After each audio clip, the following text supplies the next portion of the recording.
This story is brought to your ears by all our fantastic supporters on Patreon. To get in on the action yourself with bloopers, extras, and the occasional early story, join us at patreon.com/voiceofallmtg. We'd like to thank our newest patron, Yitzi Terniansky, for already donating. For more stories or just a chat, visit voiceofallmtg.com. And now, Voice of All presents The Gathering Storm, Chapter 4 by Django Wexler. Ral woke up to a loud knock at the door, heart still pounding from a rush of bad memories. Tomik, a legendarily sound sleeper, said something like, and rolled over, taking most of the sheet with him. It was still well before dawn, with only a faint gray light seeping in past the window shadow, dappled by the endless rain. Ral stared at the shifting patterns it threw on the ceiling for a while, willing himself to calm, reminding himself that he wasn't 17 anymore, and Elias, the Count, and Toverna were all a long way behind him. But Bolus isn't. He closed his eyes and grit his teeth. Damn. The knocking repeated. Ral glanced at Tomik and swung out of bed, pulling on a shirt and padding quietly through the apartment to the hall. He opened the front door to find a young Vidalcan woman in a red messenger's uniform, fatigue written all over her face. Ral Zarek? Ral nodded cautiously, and she handed him a folded slip of paper sealed with wax. From the Airy. Have a good morning. He waited until he heard her footsteps descending the stairs to close the door and break the wax with his thumb. As he did, he felt the slight crackle of a ward discharging. If anyone else had opened the note, Ral suspected it would have just burst into flame. Inside, in exquisite penmanship, was a message from Niv Mizzet. Ral, congratulations on your success with Esperia. I have arranged a meeting for you this morning. Hellas Vitria is a lieutenant of Lazav's, open to discussing the possibility of leadership change at Demir. Meet half an hour before dawn in the alley behind the broken toy box. It could, of course, be a trap. Take all appropriate precautions. N. When he was done reading it, the note burst into flame after all, cool blue fire rapidly turning into fine ash. Ral stared down at his hand for a moment, and then shook his head, trying to clear the last remnants of his dream. Half an hour before dawn. That didn't give him more than an hour, but fortunately, the broken toy box wasn't far. Time for a cup of coffee, at least. He had a spare accumulator, last year's model, but still efficient and fully charged, and a set of gauntlets in a trunk in the closet. Suiting up as quietly as he could, he bid Tomik a silent farewell and slipped out the door. There was no point in leaving a note. Tomik knew that anything that called Ral away would be, by definition, guild business. It was that weird, liminal hour where the earliest of the early risers cross paths with the latest of the late revelers. Ral pulled his coat tight, fighting the chill, his rain-bending spell leaving a circle of clear cobbles at his feet. The few others who were out didn't have the benefit of his magic and carried umbrellas or simply got wet. Delivery drivers were making early morning visits to the shops and restaurants, stocking them for the day, while small hand carts delivered milk and bread to the generally comfortable inhabitants of Dog's Run.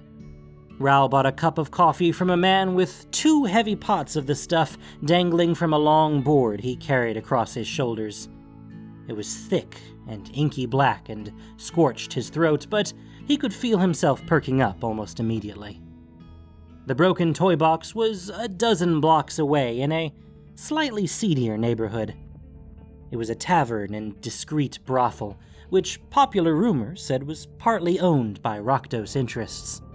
Rumor also hinted at some very unusual goings-on in the basement suites, which Ral had never felt inclined to investigate. The place was never really closed, but this was certainly as dead as it got. A single red-tinged lamp burned above the entrance, highlighting the tavern sign with its image of a puppet collapsed in a mess of tangled strings. It was a big building, 3 stories with a slate roof, occupying an odd triangular lot formed by 2 converging streets. Ral headed for the alley that made the third side, a narrow space barely wide enough for a couple to walk abreast, wedged between the tavern and a neighboring printer's shop. No lights burned here, and Ral stood at the entrance for a few moments, giving his eyes time to adjust. If the Dimir were stupid enough to take on Niv Mizzet directly, they're certainly bold enough to take a shot at me. He reached out to the accumulator and felt the reassuring buzz of its power. Ral wasn't afraid of much, but the thought of having a mind mage root around inside his skull had always made his skin crawl, especially since he'd seen firsthand the sort of things Balerin could do. And I doubt Lazav will ask as politely as Jace always did. The back entrance to the toy box was tightly shut, and a stack of empty barrels stood next to it. On the other side of the alley were a few crates, and atop them, a huddled bundle of rags. Beyond the barrels, deep in shadow, Ral thought he could make out a figure pressed under the eaves of the building. Hellas Vitria? Ral set his shoulders. We'll find out. He walked down the alley, keeping his hands free. The bundle of rags shifted slightly, revealing a small body within it. A child, Ral guessed, tucked up against the rain. He watched it with a wary eye. When he was a few paces away, a girl of 6 or 7 stuck her head out and blinked at him owlishly with bright green eyes. What do you want? Just come to talk to someone. Ral nodded past the barrels, where he could see someone standing against the wall in a long coat. Don't mind me. She kept watching him as he edged past. The shadowed figure didn't move, coat flapping slightly as wind gusted down the alley. Ral frowned and brought up his hand. Electricity strode between his fingers for a moment, flashing a brilliant white and lighting up the scene. And he took an involuntary step backward. There was a woman in the trench coat, small and compact, with short, graying hair. She was pressed tight against the wall because she had been literally nailed to it, with big iron spikes, one through each of her shoulders, her palms, her thighs. Her mouth was wide open in a soundless scream, and further spikes had been pounded into her eye sockets. Runnels of blood ran down her cheeks, still fresh enough that they dripped slowly onto the cobbles. You can talk, but I'm not sure she can hear you. Ral paused, and then spoke without turning around. Hello, Lazav. Hello, Zarek. It's been some time since, the implicit maze affair, I believe. Not long enough for my taste. Ral turned, slowly, away from the mutilated corpse and toward the shape-shifting guildmaster. Lazav sat cross-legged on the crate, rough sacking pulled across her shoulders like a cloak, dark hair plastered to her head by the rain. She smiled, a little too brightly. I apologize for poor Hella's condition. She was a loyal subordinate, but just a bit too clever. For her own good. So it goes. Well, if you wanted loyalty from your minions, maybe you shouldn't have turned against Ravnica. He raised his hands, power crackling across them. Please. I'm not here to fight you, Zarek. I merely want to talk. I'm not sure there's much to say. Ral relaxed, but only slightly. The Firemind is, displeased with your attempt to break into the Eyrie. I'm sure he is. And so am I, given that I didn't authorize it. That seems unlikely. I agree. Lazav spread his hands. Milena, she's the one who tried. Didn't seem the type. Is she dead, by the way? Last I saw, Niv Mizzet had her in stasis for interrogation. If you get the chance, mention that I would like her back. For discipline. The little girl licked her lips. In any event, I assure you, I have nothing but goodwill towards your master. I'm supposed to believe that one of your mind mages went rogue? Oh, no. It's worse than that. Lazav's eyes were very wide. There has been infiltration. Someone has placed agents in my precious Demir. Someone else has touched their thoughts. It cannot be permitted. It will not stand. You will see. There will be a reckoning. Raoul blinked, unsettled. Lazav paused and seemed to get control of herself. In any event, we have received Esperia's invitation to your little gathering. I am pleased to tell you that Demir will be attending, with myself as the representative. Why on Ravnica should we trust you? You shouldn't. Lazav grinned. But I recommend that you trust no one, so that at least puts us all on equal footing. Slowly she got to her feet, tossing the rags aside and spreading her arms in the rain. In the meantime, I shall be hard at work. Clearly my discipline has grown lax. Cleansing is required. Demir must become lean and hungry again. If you're telling the truth, which I doubt, then I hope you'd be willing to share any information you discover in the course of your efforts. Of course! Lazav grinned. As you say, the security of Ravnica itself is at stake. My guild will not be found wanting. The little girl bowed. Best of luck, Sarek.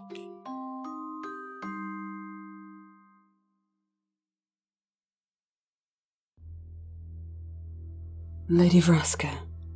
Storev glided into the throne room in her noiseless way. Her veil rippled as she moved, like a curtain of ink. We have captured another assassin. Finally. Vraska glared at the throne. It had seemed like such a good idea when she'd started, properly imperial and terrifying, but she hadn't anticipated completing it would be so annoying. She had moved the court back to Svagthos, the old Golgari guild hall, a massive stone cathedral so ancient that even the erstwhile no longer recalled its origins. Gerard and his Devkarin had preferred the psychotropic delights of the rot gardens, but Vraska liked Svagthos, with its huge amphitheater and towering columns. She'd cleared aside the rotting wreckage of the previous throne and set about building her own.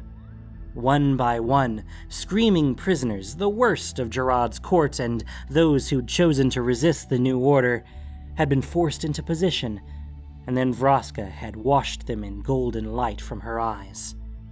Now she sat on the bowed back of a shadow elf, and a monstrous chair woven of petrified elves, humans, and even a few traitorous Krall. The problem was getting the damn thing properly symmetrical. It was no good having an intimidating throne if it looked lopsided, and after the first few days, surprisingly few, even among the Shadow Elves, had tried to challenge her leadership of the Golgari. For most of the guild members, the rot farmers and refuse collectors spread throughout Ravnica's vast underworld, assassinations and coups were just ordinary guild business. And the Golgari, life and death, were equally part of the great cycle. Two erstwhile bore in the would-be assassin, a spindly wretch in a black cloak. One of the zombies carried a blackened dagger, which made the Gorgon let out an irritated sigh. The throne room was ringed by Kroll and erstwhile, and Jarga, her rot troll, slept in one corner on a bed of bones. All that, and they send a stripling with a knife. The zombies forced the boy to his knees in front of her. Vraska took the knife, sneered at it, and tossed it over his shoulder. Well, are you going to tell me who sent you? He dribbled blood from a split lip. You will never break us. This is our guild, Gorgon. Not anymore. Most of your cousins seem to have understood that. Now, was it Izoni? Izoni was perhaps the most powerful among the remaining Devkarin, the high priestess who rarely left the seclusion of her temple. Vraska's agents had reported plenty of comings and goings there among the Shadow Elves, which could conceivably represent some kind of attempt at resistance. For the moment, Vraska was content to let them conspire. Better to let all the push drain into the boil before lancing it. She glanced over her shoulder. Although, they would make it easier to finish the damned throne. The elf looked at her defiantly. He was trembling slightly, clearly anticipating torture. Ugh. You know, I honestly don't care. She waved at the erstwhile. Get him in position. He started screaming as the zombies dragged him to the throne. With undead strength, they shoved him into the gap on the left side, between a spread-eagled priestess who tried to poison Vraska at her victory feast, and the hunched form of an old rot farmer who tried to raise his neighbors against the crawl. The erstwhile shoved the would-be assassin's legs into the gaps, then pressed his hands against the stone. It looked just about right, Vraska decided, as she leaned forward. Her eyes blazed. Of course, the boy spoiled it at the last moment, yanking one of his arms free just as the wave of petrification swept over him. He solidified into stone in a very undignified pose, as though he were waving hello. Vraska ground her sharp teeth together and growled. Unfortunate. Should I send for a mason? Vraska kicked the offending limb, and it snapped off at the shoulder, skittering across the room. Good enough. She muttered and slumped into the seat. She shifted uncomfortably, feeling the bumps of the elf's spine beneath her. Just get me a damned cushion, would you? At once. Vraska was certain she heard a slight smile in the Lich's emotionless monotone. The two zombies followed her as she glided out, leaving their guildmaster alone in the huge, echoing throne room. Vraska put her head in her hands, feeling the agitated writhing of her hair tendrils under her fingers. What is wrong with me? For years, she'd been a loyal servant of the Golgari, a pitiless assassin. She remembered the pleasure of the kill, the satisfaction of outthinking a target, the joy of seeing the hope go out of their eyes in the moment before the petrification washed through them. She'd collected trophies like all her kind. Her pride and joy had been her collection of Azorius soldiers, gathered in 100 clandestine raids, each a tiny measure of revenge for what they'd done to her. Tossed me in a prison camp for no other reason than I was a Gorgon and they were afraid. And then, she'd had ambitions. She'd seen what Gerard and the Devkarn were doing to the guild, neglecting its defenses and leaving its territory open. Boros patrols had pushed the Golgari back from several outposts, and they'd suffered raids from Simic experimenters and Rakdos joyriders. She'd come to know the Crawl, who the elves treated as little better than beasts of burden, and to appreciate the quiet intelligence of the huge insects. She'd decided, then, that she would take charge, for the good of the Golgari. But she'd known she'd needed allies. And I found them. I found Bolus. The dragon had promised her mastery of the Golgari in exchange for her help. And here I sit. He delivered on his end of the bargain. Did I? That was where it all broke down. She remembered agreeing to work for Bolus, his promise that he would put her on the Golgari throne, and then she'd left, and... Left where? Left Ravnica? She remembered fighting in Bolus's service, but if she thought about it too hard, her head started to hurt. Her memories had a thin quality, disconnected from one another. I've gotten everything I wanted. She looked at her corpse throne, around the colossal guild hall. So why do I feel empty? She hadn't taken any pleasure in snuffing out the life of that pathetic assassin. Even Gerard had felt more like smashing an annoying roach than the culmination of all her plans. What happened to me? Friend Vraska? The tentative mental touch was Zedek's. Vraska looked up to find the albino Krull waiting at one of the side entrances, his forelimbs rubbing nervously together. Hello, Zedek. Vraska had gotten better at thinking clearly to the telepathic Krull, but she still found it easier to speak aloud. Is something wrong? I face a difficult choice, and I do not know what to do. Zedek shuffled closer. I cannot see the right path. Choice? What do you mean, choice? What's the problem?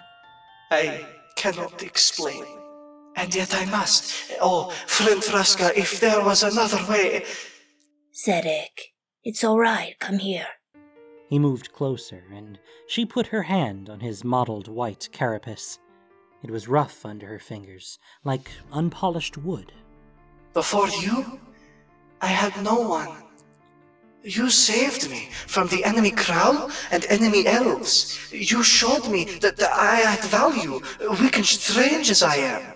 You know I'd rather die than allow anyone to hurt you. I know. This is getting very dramatic. Just tell me what's bothering you. I have felt your thoughts. I could feel them across the guild hall. They are disturbed. She shook her head. Is that all? It's nothing, I promise. Just worries. These are dangerous times. It is not nothing. Friend Vraska, I have seen the shape of your mind. I warned you about rooting around in my head. I know. It is one reason I was hesitant. I swear I have not pried into your thoughts, only swept the edges of them. It is the difference between seeing a book on the table and reading it. Vraska relaxed. All right. So what about my mind? There is a hole in it. Vraska froze, her clawed fingers tightening on the arm of her throne. For a moment, she felt like she couldn't breathe. What? There is a hole in your mind. It is why your thoughts are disturbed. You can feel the hole is there, but you cannot reach it, and so you circle endlessly. I would not have spoken, but... Someone took something from my mind? Vraska felt her hair tendrils standing on end, which they only did in moments of extreme agitation. Gorgon instinct brought golden light to the corners of her eyes, an automatic threat response, and she hurriedly blinked it away. When? Who? It was not taken precisely. It was sealed. Hidden. It has been so since before you and I met, though recently it has moved closer to the surface of your mind. As to who did it, I do not know, but they must have been a very skilled telepath, much more so than I. Vraska blinked. Since before we met? That would be before I returned to Ravnica from... Damn! You're right. I can feel it. She pressed the heels of her hands against her forehead, claws resting on her skin, as though ready to dig the secrets out of her brain. Then she looked up. Can you undo it? Release the seal? I believe I can, but... What? Friend Vraska, the seal shows every sign of having been benign. When a telepath alters another mind against its will, that mind will bear the scars of the struggle. There are no scars in yours. I believe whatever was done to you, you consented to. I consented? To someone ripping out a chunk of me? Never. I would never have agreed to that. Zedek backed away. I am sorry. Of course, I am mistaken. Wait. Why does that complicate things? Because if you wanted that part of your mind sealed, you might have good reason. If I unseal it, I do not have the skill to repeat the process. What is in there may change you, friend Vraska. And I do not wish you to change. His forelimbs rasped against one another. But I do not wish you to be unhappy either. Vraska leaned back in her throne, willing herself calm. She felt her hair tendrils flatten, one by one. She stared up at the ceiling, where stalactites hung among the ancient stone columns. I did this to myself. Why? What made me do such a thing? And where did I find someone to do it for me? I understand your dilemma, and I appreciate how much you care for me. Thank you, friend Vraska. But I need to know what's in my head. It is disturbing my thoughts. But if I did do this of my own accord, I must have known I'd find it someday. She ventured a smile. I'll be all right, Zedek. As you wish, friend Vraska. Shall I proceed? Now? She was tempted to tell the crawl to wait, to gather her strength. No. It had to be now. Whatever's in there, I'm not afraid of it. Yes, do it. She felt Zedek's touch on her mind, a cold spot on the inside of her skull, slipping around like slimy fingers. There was a moment of resistance, of pressure. And then something gave way. She gasped as memories exploded outward, a geyser of lost thoughts and moments, and... Vraska squeezed Jace's hand. Let's sabotage that bastard. They were going to save Ravnica. I will still recognize you when I see you next. But I'll definitely try to kill you. I know. Ixalan, the belligerent, her crew and the mission from Bolus, the chase and its ending, memory after memory, upside down, out of order, but falling back into place. Her own voice. My magic may lie in death, but I take no joy in killing. Before, I did it because I didn't have a choice otherwise. Now I have to do what is right for others like me. I think you were meant to be a great leader. Jace, her heart hammering faster in her chest. Vraska, your greatest vengeance is the fact that not only are you alive, but you reinvented yourself into someone stronger than your captors ever thought possible. Do you realize how incredible that is? How much did I hide? Vraska felt buffeted in a maelstrom of thought. Jace, why did you do this to me? And then, rank on rank of blue-armored soldiers, still in undeath, fire burning in their eyes. He made an army he could transport across the multiverse. And the Immortal Sun will make sure no one could leave once they've arrived. Ravnica was writ large upon the ambition in Nicol Bolas's mind. All the breath went out of Vraska's lungs. Bolus is coming here. Not alone, but with an invincible army. Not to scheme, but to conquer. He means to take Ravnica for his own. Friend Vraska! Zedek's urgent mental touch finally broke through. Friend Vraska, are you alright? Fine. I'm fine. Zedek, thank you. I can't explain everything now, but thank you. The crawl sent a pleased feeling, though his mind was still all confusion. Vraska leapt up from her throne and started shouting. Storeth, get in here. When the black-veiled lich glided in, Vraska whirled on her. What did we do with the emissary from the Azorius? Storeth bowed. I believe you instructed us to place him in your statue garden. Fetch him. In, the rockery. The lich inclined her head again. You kicked him over the side of the bridge. Right. Her memory was still a jumble. She even felt a faint pang of guilt at having done that to the messenger, which she cast aside angrily. He was still Azorius. Whatever change had come over her on Ixalan, and it was still unfolding inside her mind, it didn't change the vengeance she owed the minions of the Senate. Does it? Her sharp teeth rasped together, and her hair tendrils wriggled.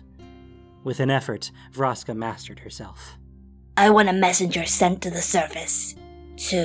Not the Azorius. Never the Azorius. Who else had been working with them? To Relzarek, at once. Of course, Lady Vraska. Storeth bowed. And what do you wish the message to say? Vraska took a deep breath.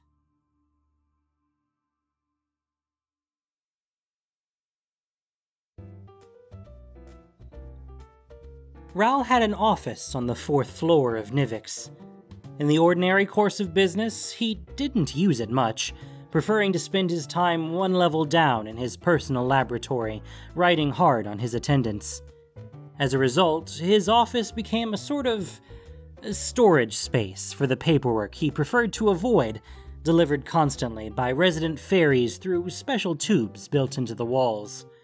To try and keep ahead of it, he'd installed Chemister Gloomplug's patent Shredder/Incinerator Mark V, formerly Chemister Gloomplug's Intelligent Auto-Filing System Mark IV, whose steel maw loomed in what had once been a fireplace.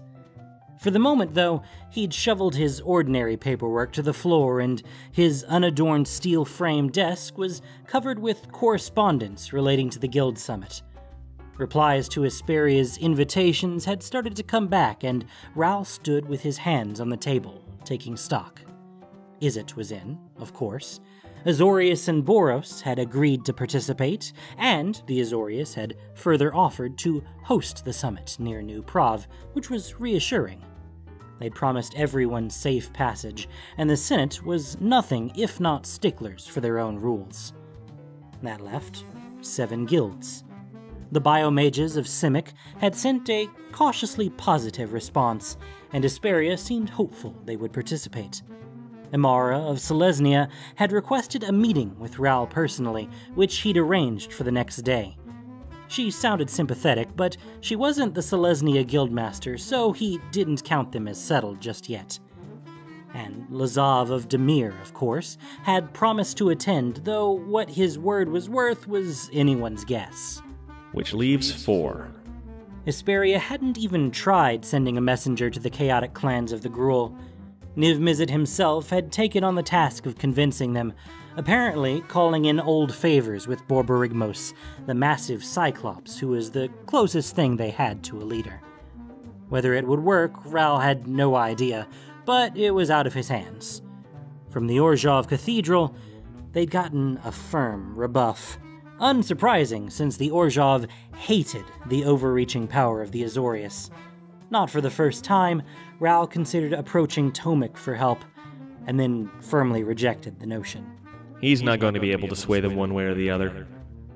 And it's not worth what it would do to us. Guild business and personal business had to stay separate. That left the Golgari Depths, from which Hesperia's messenger hadn't even returned, and... Master Zarek? A nervous young man leaned into the doorway. There's, someone here to see you. She says she's an emissary. An emissary? Raoul looked up and frowned. From whom? He this way? Of course he is. That's his name on the door. Gangway! She's, from... The attendant pushed on someone out of view, trying unsuccessfully to keep her back. From Rakdos, I think. Think fast, copper! The attendant gave a screech and stumbled backward, recipient of a sharp knee to the crotch. His assailant bounced into the doorway with a flourish, as though she were presenting herself on stage. She was a pretty young woman, dressed in a party-colored outfit made of a variety of dyed leather patches sewn together into a tight bodysuit. It put Raoul in the mind of a fool's motley, and she'd apparently decided to lean into the comparison, augmenting the effect with a dozen tiny silver bells hung from the tips of her hair, which was short and shaped into narrow spikes with what looked like paste. That she was from Rakdos was beyond doubt, Raoul thought, because no one else would wear something like that outside a circus. He got to his feet, and the woman grinned at him and sauntered over, flopping bonelessly into one of the chairs in front of him.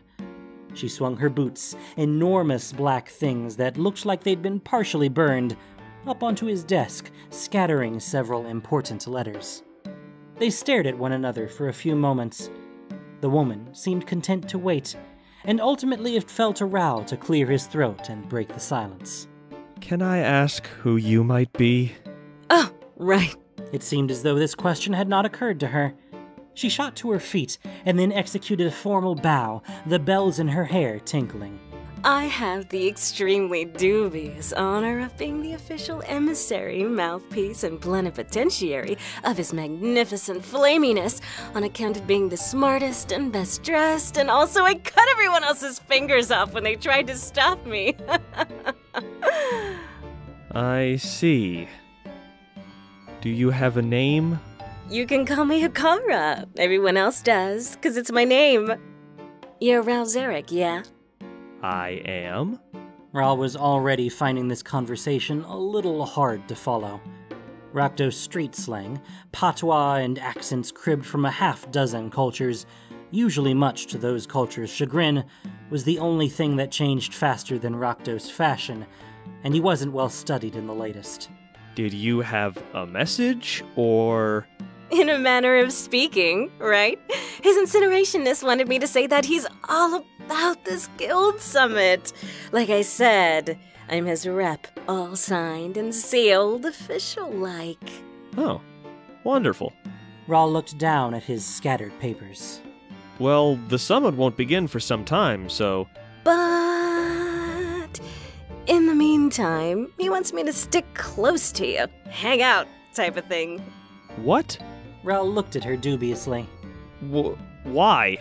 Well, here's the thing.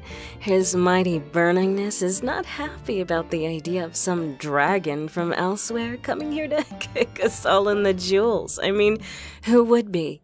But on the other hand, he ain't sure you lot aren't putting this whole thing on as an excuse to get together and stomp on him.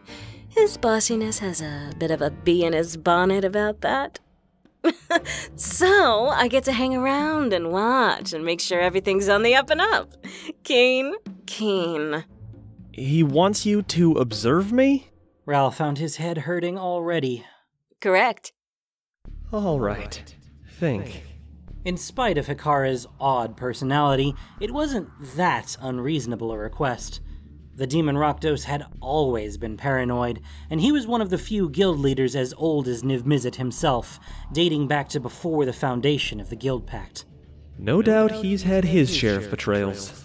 Ral glared at Hikara. It can't hurt to have her on board. The more guilds signed on to the summit in a visible way, the more authority they'd have with the rest. And since we aren't plotting a trap for Rakdos, having her observe won't be a problem. It's unnecessary, but if your presence would reassure Lord Rakdos... Hikara leaned forward, grinning. I'm gonna regret this, aren't I? Then of course you're welcome to observe me. As long as I'm acting in my official capacity, at least. Keen! Hikara grabbed his hand and shook enthusiastically. Right, now we're mates. Ral raised an eyebrow. Mates?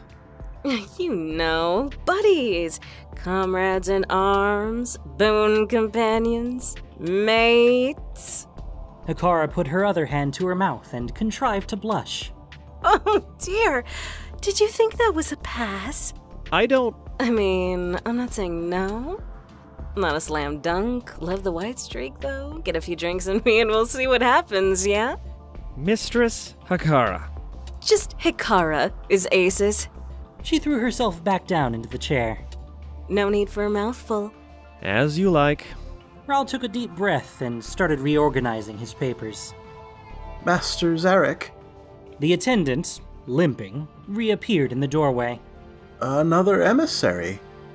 Can you, please, keep them from just walking into my office? The attendant retreated past the doorway. An admonition died on Ral's lips as a noxious thing lurched into view.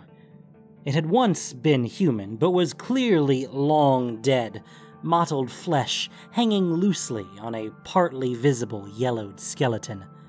Fungus grew all over it, puffballs on its arms, scattering spores as they scraped against the doorframe, a blue-green shelf of mushrooms growing directly out of the side of its head. One eye socket was crammed with fungal growth, but the other was a dark, empty hole, with a single green spark glowing in its depths. Zarek. Raoul curled his hands into a fist and felt electricity crackle across it. Hikaru stared at the zombie open-mouthed. Yes?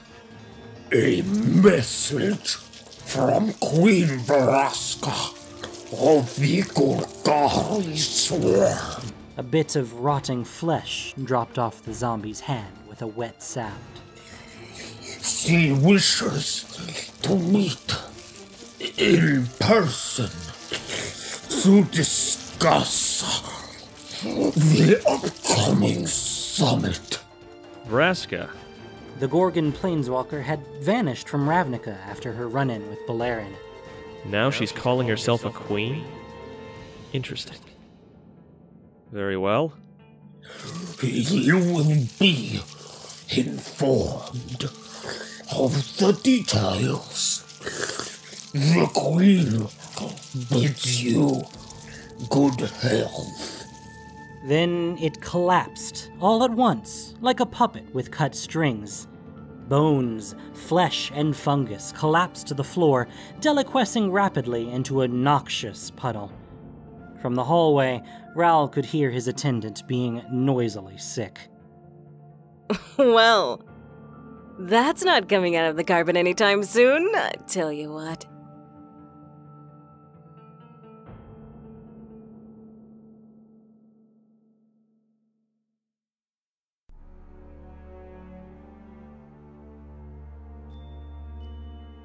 Thank you for listening to this production of Voice of All. As listener-supported entertainment, we rely on you not just for the voices of the characters, but also to keep us going and growing. If you enjoyed what you heard, please support us by rating and reviewing us on iTunes, or following us on Spotify, SoundCloud, Stitcher, and Google Podcasts, or just plain sharing with your friends. You can also support us financially on Patreon for exclusive perks. The Gathering Storm was written by Django Wexler. The podcast was produced and edited by Gendo Okeshi, with sound editing by Noxshade. This week's story featured the voice talent of Mike Croftian, Eli Lewis, Ash Thurman, Joe Loaf, Natalie Karina, DQJ, Maxie Bridgewood, Paul Warren, Connor Roby, Isa Martell, Miles Miller, Melissa Sheldon, and Ozzy Snedden. Voice of All is unofficial fan content, permitted under the Wizards of the Coast fan content policy. Magic the Gathering is copyright Wizards of the Coast. Thanks so much for listening, and y'all have a great day.